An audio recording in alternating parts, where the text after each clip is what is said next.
Suatu hari, seseorang pernah berkata begini, "Yang bikin capek itu bukan miskinnya, tapi waktu sadar, keluar dari miskin itu jauh lebih berat daripada masuk ke dalamnya." Kalimat ini terdengar pahit, tapi jujur. Karena bagi orang yang sudah terlalu lama hidup dalam kemiskinan, masalahnya bukan lagi soal uang. Masalahnya adalah sistem hidup yang terbentuk pelan-pelan dan mengikat tanpa terasa. Kalau sudah siap, ayo kita isi ulang. Tokoh kita sebut saja Bima. Bima tidak lahir bodoh, tidak malas, bahkan cukup cerdas dan bertanggung jawab. Sejak kecil, hidup Bima selalu dalam mode bertahan. Uang sekolah sering telat. Makan disesuaikan sisa. Pilihan hidup bukan soal mana yang terbaik, tapi mana yang paling aman hari ini. Dan tanpa sadar, hidup seperti ini berlangsung bertahun-tahun. Bukan satu fase, tapi sebuah lingkungan permanen. Di titik ini, kemiskinan berhenti jadi kondisi sementara dan mulai berubah menjadi cara hidup. Banyak orang percaya, kalau ada peluang, orang miskin pasti langsung berubah. Masalahnya peluang tidak datang ke ruang hampa. Peluang datang ke kepala yang sudah dibentuk oleh pengalaman panjang kekurangan. Dan disinilah akar persoalannya mulai terlihat. Dalam hidup Bima, satu kesalahan kecil bisa berakibat besar. Salah beli barang, uang makan berkurang. Salah ambil kerja, dapur bisa berhenti ngebul. Salah percaya orang, hutang bertambah. Di dunia seperti ini, eksperimen adalah kemewahan. Gagal bukan pelajaran, tapi ancaman. Maka Bima belajar satu hal penting sejak dini. Jangan coba-coba. Bukan karena takut berkembang, tapi karena tidak punya bantalan kalau jatuh. Saat peluang datang, usaha baru, pindah kota, belajar skill, butuh waktu, butuh modal, dan butuh gagal. Dan bagi Bima, gagal tidak pernah murah. Orang sering bilang, kenapa sih orang miskin mikirnya pendek?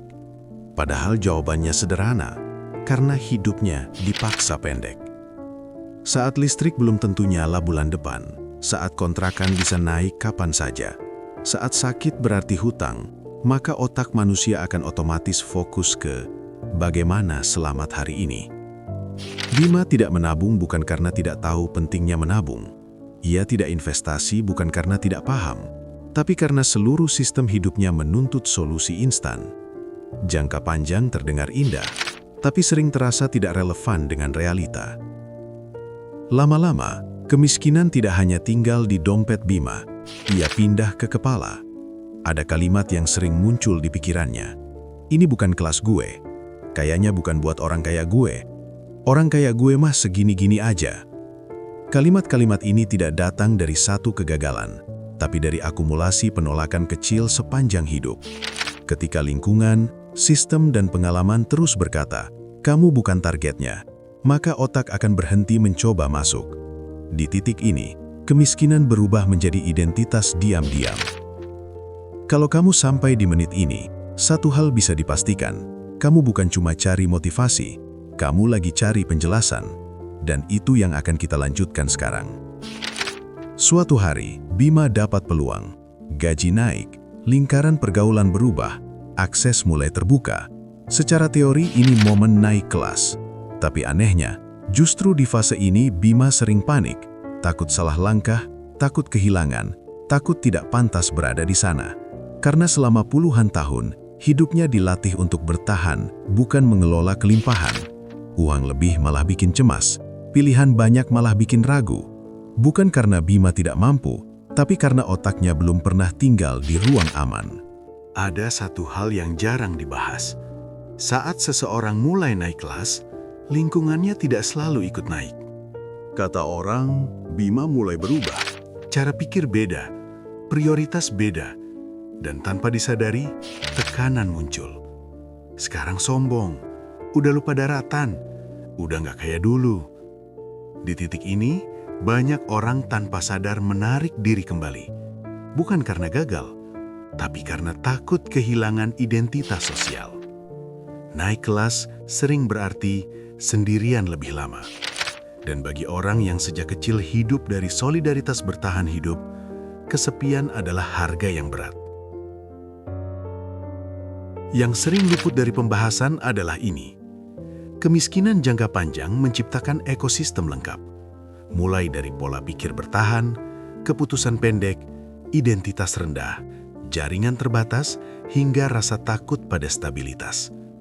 Maka ketika peluang datang, yang berubah bukan hanya rekening bank yang harus diatur, tapi seluruh sistem hidup. Dan membongkar sistem lama jauh lebih sulit daripada membangun uang dari nol. Bagi orang seperti Bima, menjadi kaya bukan hanya soal angka, tapi soal belajar merasa aman, belajar percaya diri di ruang baru, belajar gagal tanpa hancur, belajar melepaskan identitas lama. Dan semua itu butuh waktu, butuh kesabaran, butuh ruang. Bagi Bima, langkah paling nyata bukan langsung mengejar kaya, tapi menciptakan ruang aman kecil dalam hidupnya. Satu keputusan stabil yang mengurangi tekanan harian, pekerjaan paling konsisten dulu, bukan paling besar, satu kebiasaan keuangan sederhana yang bisa dijaga tanpa gagal, menyisihkan kecil tapi rutin, bukan target besar, dan satu peningkatan kapasitas yang relevan dengan hidupnya sekarang, skill praktis yang langsung dipakai, bukan mimpi jauh. Di saat yang sama, Bima perlu berhenti sendirian, mencari lingkungan baru yang satu level di atasnya, meski tidak nyaman, sambil pelan-pelan melepaskan identitas lama bahwa ini bukan kelas gue. Keluar dari kemiskinan bagi Bima bukan lompatan besar, tapi serangkaian langkah kecil yang konsisten, aman, dan realistis, sampai hidupnya tidak lagi sepenuhnya dikendalikan rasa takut salah. Kemiskinan memang tidak membuat seseorang bodoh, tapi kemiskinan yang terlalu lama bisa membuat hidup terasa sempit. Dan keluar dari ruang sempit itu bukan sekadar soal mau atau tidak mau, melainkan soal membongkar pola yang sudah mengakar.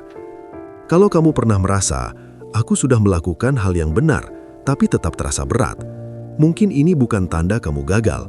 Mungkin ini tanda kamu sedang melakukan hal yang jauh lebih sulit dari sekadar mencari uang. Subscribe channel ini jika kamu merasa cerita ini menggugah hatimu.